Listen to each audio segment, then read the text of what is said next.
नमस्कार दर्शकों, मैं सियाराम मिश्र। आप देख रहे हैं अपना नया सवेरा वाराणसी।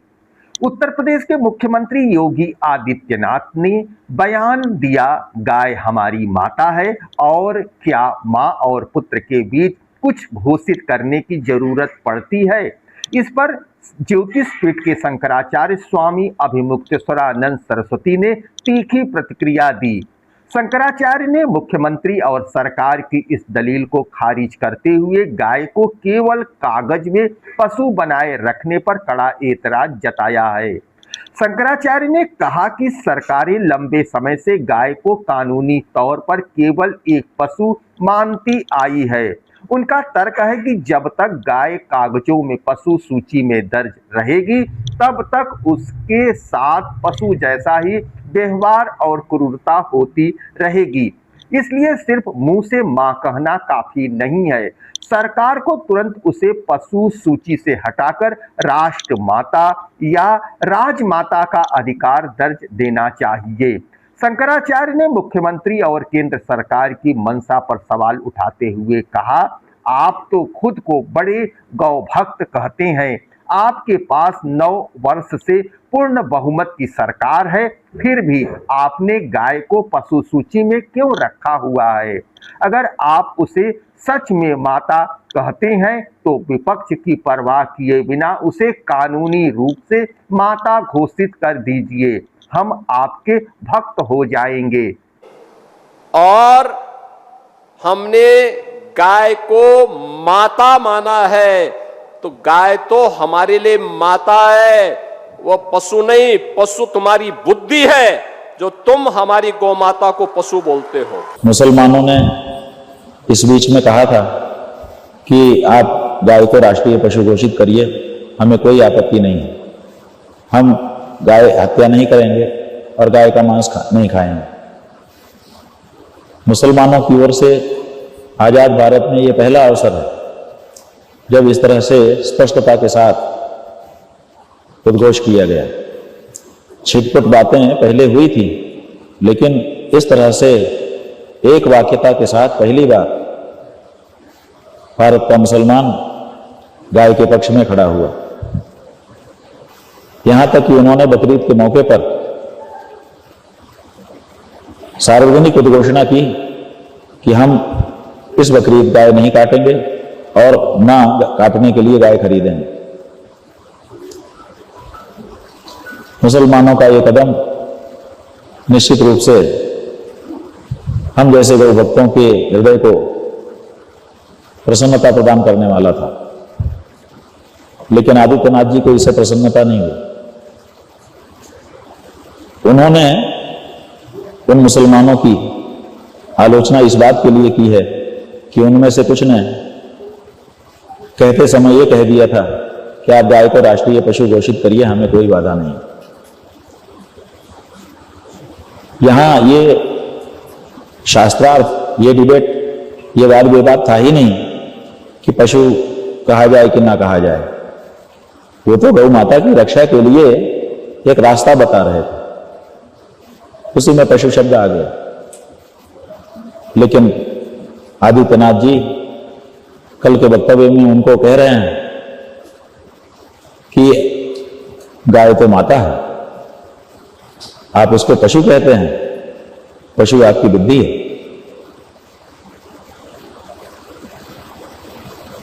ऐसा कह करके उन्होंने मुसलमानों को काउंटर किया। और इधर हम लोग जो अब राजनीतिक हिंदू तो नहीं है, लेकिन वेद पुराण शास्त्र के आधार पर जीवन जीने वाले हिंदू होने के नाते अपने आप को हम भी हिंदू कहते हैं। हम ये मानते हैं कि हमको हिंदू नाम गौ सूक्त के हिंग कृणवती मंत्र से मिला हुआ है। हम ये मानते हैं कि हमारा स्थान हिंदुस्तान हिमालय के ही से शुरू करके इंदु सरोवर के तक फैले हुए भूभाग के निवास के कारण हमको मिला हुआ है, इसलिए हम हिंदू हैं। और हम लोग हिंदू होने के नाते गोत्र वाले हैं, गौभक्त हैं, और गाय को पशु कहा जाना किसी भी दशा में स्वीकार नहीं कर सकते। इसीलिए हम लोग कह रहे हैं कि गाय को पशु नहीं माता कहो। अब यहां पर एक बड़ा प्रश्न उत्पन्न हो गया जब उत्तर प्रदेश के मुख्यमंत्री जी ने कहा कि जो मुसलमान गाय को पशु, राष्ट्र पशु घोषित करने की मांग कर रहे हैं, राष्ट्रीय पशु बनाने की मांग कर रहे हैं, उनकी बुद्धि पशु है, वो पशु बुद्धि है।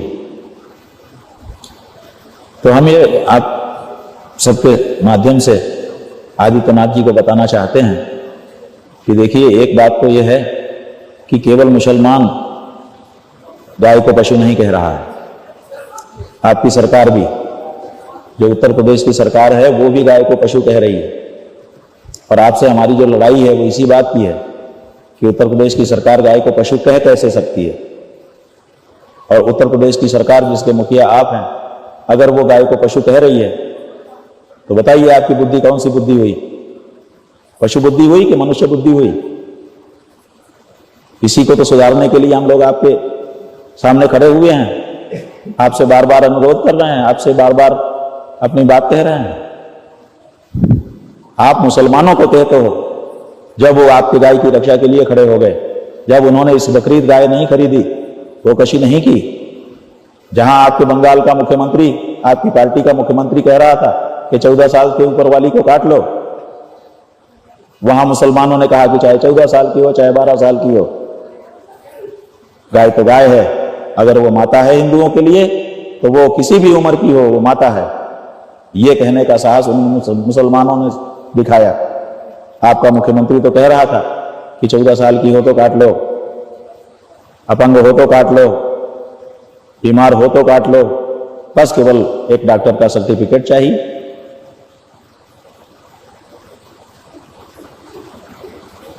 पशु बुद्धि किसकी है?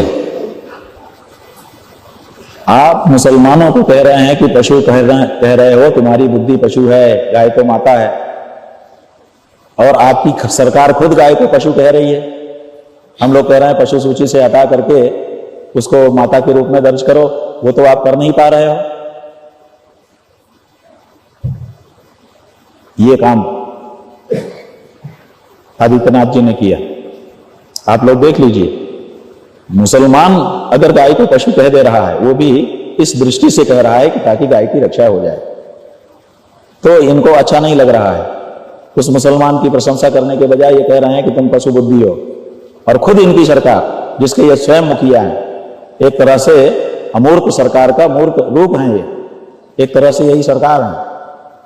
ये खुद पशु कह रहे हैं गाय को। अब इनको कौन पशु बुद्धि कहे? इस बारे में क्यों विचार नहीं होता? तो एक तो ये बात, ये स्वयं पशु बुद्धि है, इसीलिए गाय को इनकी सरकार पशु बुद्धि कह रही है।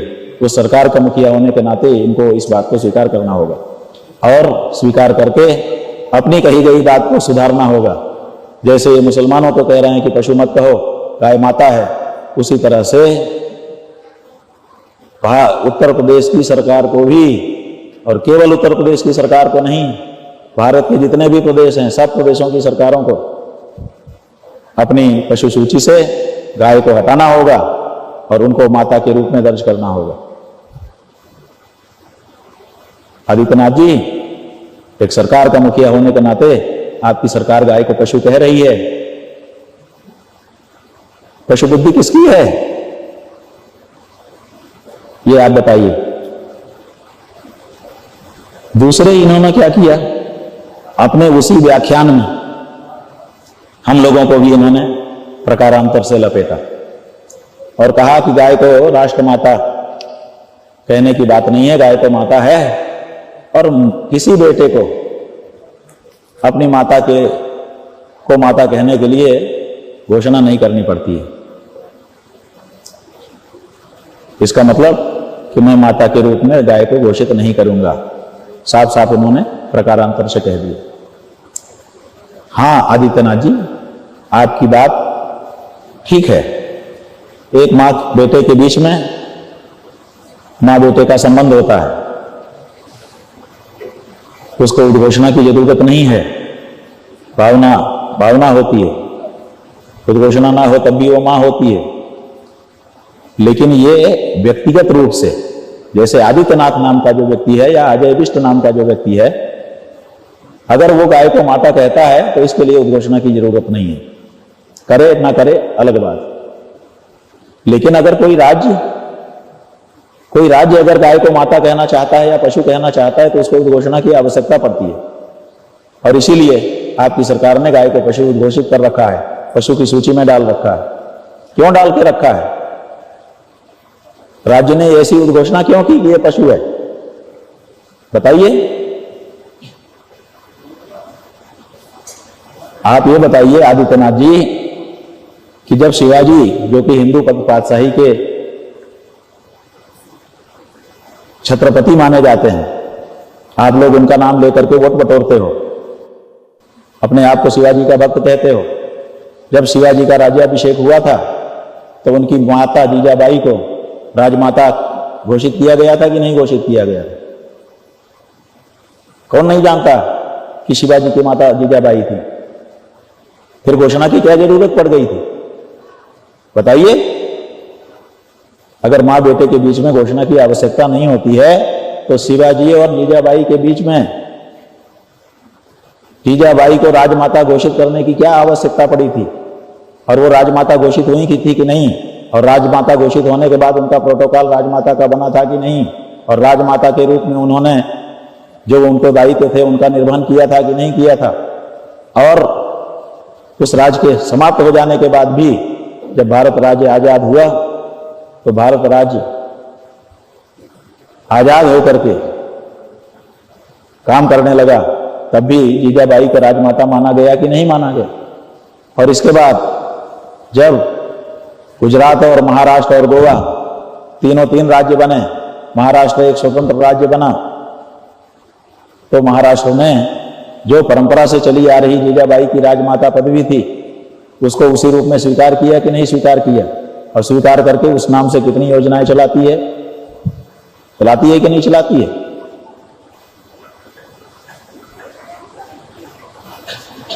शिवाजी आपसे कम बुद्धि वाले थे? शिवाजी के मंत्री आपसे कम बुद्धि वाले थे? तो समय की जो जनता थी वो आपसे कम बुद्धि वाली थी कि उनको राजमाता घोषित करना पड़ा जीजाबाई को? बिना घोषणा के वो राजमाता हो गई और उनको प्रोटोकॉल मिलने लग गया। क्या शिवाजी नहीं जानते थे कि एक बेटे को एक मां के बीच में किसी घोषणा की जरूरत नहीं होती है? आदित्यनाथ जी, आप क्यों भटकाने का प्रयास कर रहे हैं? आप स्वीकार करिए जनता के सामने कि आप गाय को माता कह करके संवैधानिक रूप से पुकारने के पक्षधर नहीं हैं। यह आपसे नहीं हो सकेगा। किसी भी प्रकार की कोई हिमाकत की तो मैं पूछना चाहता हूं, ये वही लोग हैं जो हमारी गौ माता को कह रहे हैं कि राष्ट्रीय पशु नहीं। अरे गौ माता तो स्वघोषित राष्ट्र माता है, उसको किसी को राष्ट्र माता घोषित करने की आवश्यकता नहीं। वैसे ही जैसे हमारी माता के बारे में किसी को परिचय देने की आवश्यकता नहीं पड़ती, जैसे गंगा माता के बारे में किसी को परिचय देने की आवश्यकता नहीं। हम सब गंगा माता की आरती करते हैं, गंगा पूजा करते हैं, अपने साथ गंगा पुत्र जोड़ करके अपने को सम्मानित महसूस करते हैं। हमारे तीर्थ मां गंगा के तट पर हैं, हमारे सारे संस्कार मां गंगा के तट पर संपन्न होते हैं। क्या कोई हमें बताएगा कि गंगा हमारी माता है? ये स्वतः स्फूर्त घोषित है, किसी आक्रांता कोई बताने की आवश्यकता नहीं। ये हमारे संस्कार हैं। हमने गौ को माता माना है, हमने गंगा को माता माना है, इसमें नहीं। मैं केवल एक बात पूछना चाहता हूं, पाकिस्तान से उस मजहबी निर्ममता के शिकार इन पाकिस्तानी विस्थापितों के बारे में या देश भर में फैले हुए उन विस्थापितों के बारे में इन मौलाना और मौलवियों की कभी आवाज नहीं निकली, कभी नहीं निकली। कितना अच्छा होता ये बोलते कि इनकी संपत्ति को वहां पर उन कट्टरपंथियों ने कब्जा किया है, या वक्फ के नाम पर जिन्होंने यहां के हिंदुओं की जमीन को कब्जा किया है, इन विस्थापितों को हम दे रहे हैं, फ्री में देने की घोषणा करते तो हम मानते कि हां ये कुछ इनकी कुछ संवेदना है, लेकिन नहीं। और दोगला चरित्र जो होता है ना, यही होता है, मुंह में कुछ और पीछे कुछ। अब ये देश ये सोचने वाला नहीं है, इसके बारे में किसी प्रकार का कोई वो नहीं करने वाला है। एक भी मौलवी ने, एक भी मौलाना ने, जब बांग्लादेश में हिंदुओं का कत्लेआम हो रहा था आज से 6 महीने पहले, 1 वर्ष से लगातार चल रहा था, और जो आंकड़े यहां पर अभी कुंवर सुशांत सिंह ने आपके सामने प्रस्तुत किए, कहां 22% हिंदू आज घट के 7% बांग्लादेश में रह गया।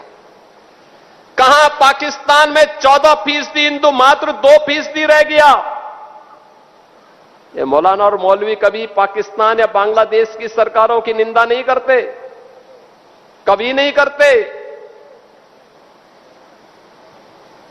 अरे थोड़ा जुमे की नमाज में एक बार यही घोषणा कर देते कि पाकिस्तान घटिया स्तर पर काम कर रहा है, भारत का दुश्मन है, भारत के दुश्मन को उसके ठिकाने पे जाकर के भारत के बहादुर जवान ठीक कार्य कर रहे हैं।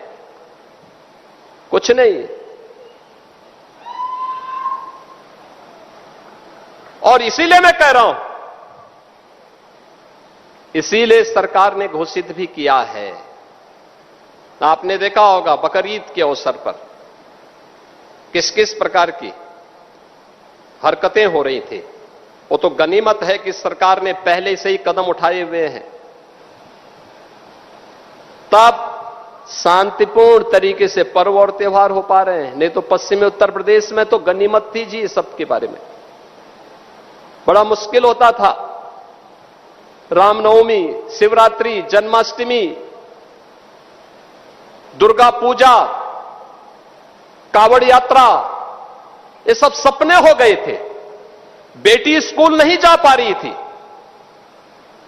व्यापारी सुरक्षित नहीं रह पा रहा था।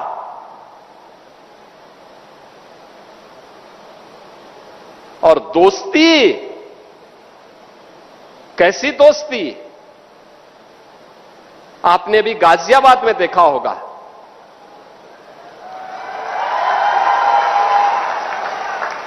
दोस्ती की आड़ में छुरेबाजी, ये स्वीकार्य नहीं और कतई स्वीकार्य नहीं होगा।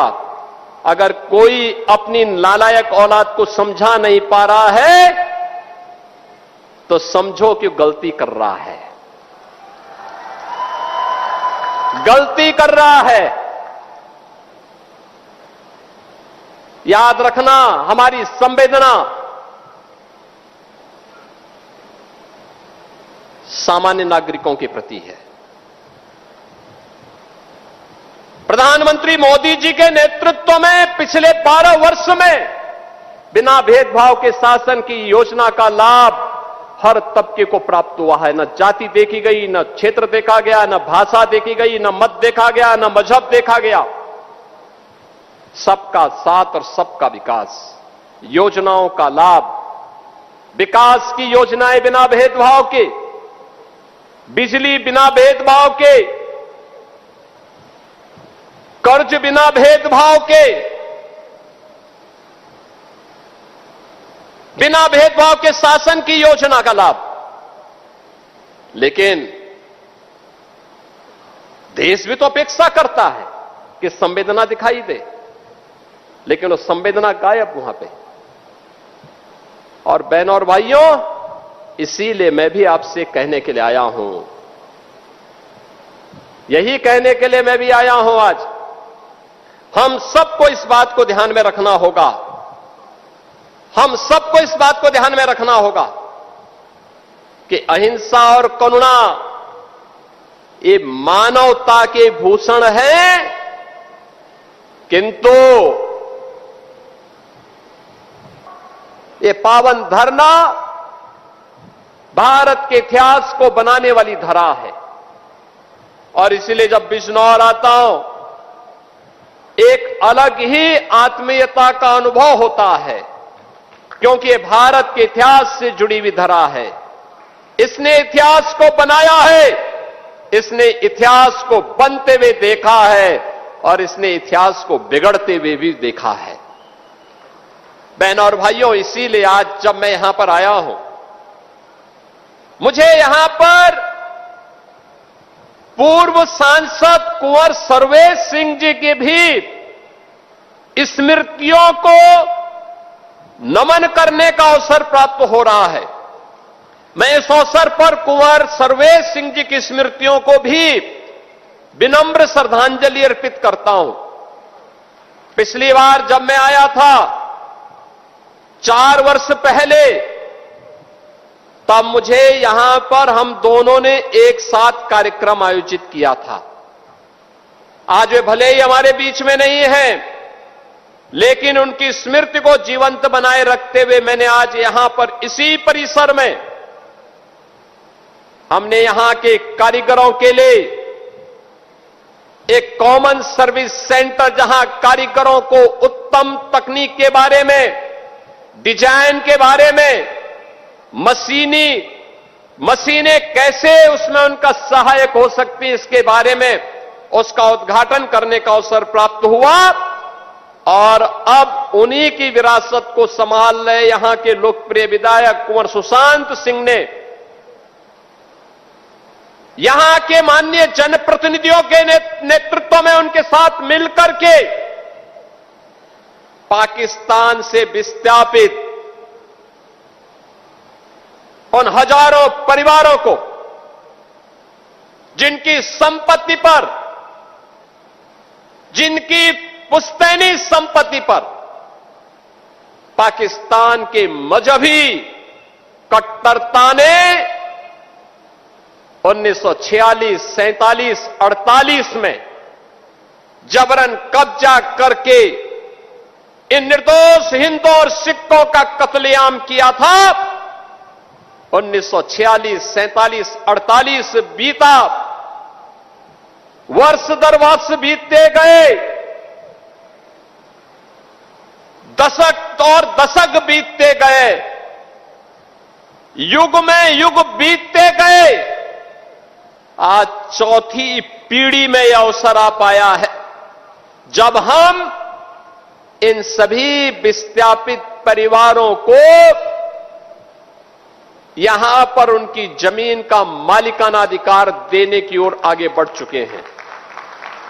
और मुझे प्रसन्नता है, हमारे लिए भावुकतापूर्ण क्षण भी है और आनंद का क्षण भी, कि हम सब यहां पर आज इन विस्थापित परिवारों की, जिनकी संख्या अभी 1645 है, यानी कुल मिलाकर के 8,000 से 10,000 लोगों को आज एक कागज एक साथ उनके परिवार के सदस्यों को प्राप्त हो रहा है। और बहनों और भाइयों, जो शेष बचे हैं उसको दूसरे फेज में वह भी हम करेंगे, उसकी कार्रवाई भी हमारी युद्ध स्तर पर आगे बढ़ रही है। शुरुआत होनी थी, इसलिए मैं आज आपके बीच में आया हूं। मैं पूछना चाहता हूं, मैं इस समय एक चलन देख रहा हूं, तमाम मौलवी और मौलाना इस समय एक बयान दे रहे हैं, कह रहे हैं गाय को राष्ट्रीय पशु घोषित करो। अबे हमने कहा कि गौ हमारी माता है, जन्म जन्मांतर का नाता है।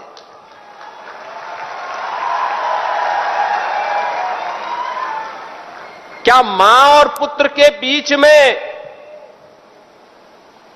कुछ घोषित करने की आवश्यकता पड़ती है क्या? क्या किसी पुत्र को बताने की आवश्यकता पड़ती है कि तुम्हारी मां है, इसका सम्मान करो? ये हमारे संस्कार हैं। हमने अपनी मां के बारे में जो सम्मान का भाव रखते हैं वह भी, और हमने गाय को माता माना है, तो गाय तो हमारे लिए माता है, वह पशु नहीं। पशु तुम्हारी बुद्धि है, जो तुम हमारी गौ माता को पशु बोलते हो। तुम्हारी सोच पशुवत है जो तुम गौ माता को पशु बोल रहे हो, और तुम्हारा ये दोगलापन है कि जो एक और गौकसी को प्रश्रय देते हो। मैं देख रहा था बकरीद में तमाम उनके चेले चपाटे अपने सोशल मीडिया हैंडल पर बकर ईद पर गौ माता का चित्र दिखा करके कह रहे थे कि बकर ईद की बधाई दे रहे थे। लेकिन मैं उनको बोलना चाहता हूं, यूपी में गौ हत्या का मतलब जान रहे हो ना क्या होगा?